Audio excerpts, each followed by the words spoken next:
Hello മച്ചമാരെ, rich dad poor dad എന്ന ബുക്കിൻ്റെ പേര് കേൾക്കാത്ത ആളുകൾ വളരെ കുറവായിരിക്കും. റോബർട്ട് ടി കിയോസകി എന്ന ആളാണ് എഴുതിയത്.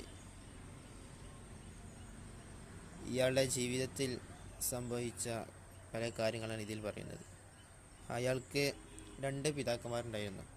ഒന്ന് ദരിദ്രനും ഒന്ന് ധനികനുമായൊരു പിതാക്കർ. അവർ രണ്ടാളും കൂടി കാര്യങ്ങൾ അവൻ മനസ്സിലാക്കുകയും ഏറ്റവും ശരിയായത് ഏതാണെന്ന് മനസ്സിലാക്കുകയും ചെയ്തു. ദരിദ്രനായ പിതാവ് വളരെയധികം വിദ്യാസമ്പന്നനായ ഒരാളായിരുന്നു. പക്ഷെ ധനികനായ ആൾ അറിവ് മാത്രമില്ലായിരുന്നു, പണത്തെക്കുറിച്ച് പല രീതിയിലുള്ള കഴിവുകളൊക്കെ ഉണ്ടായിരുന്നു. ഈ ബുക്ക് അതിനെക്കുറിച്ചുള്ളതാണ്. ഈ ബുക്ക് വായിച്ചവർക്കറിയാം, ഇത് വായിച്ചിട്ട് ഒറ്റയടിക്കണ പൈസ കിട്ടും എന്നൊക്കെ വിചാരിക്കുന്ന പല ആളുകളുണ്ട്. പക്ഷെ ഇത് വളരെയധികം മണ്ടത്തരമാണ്.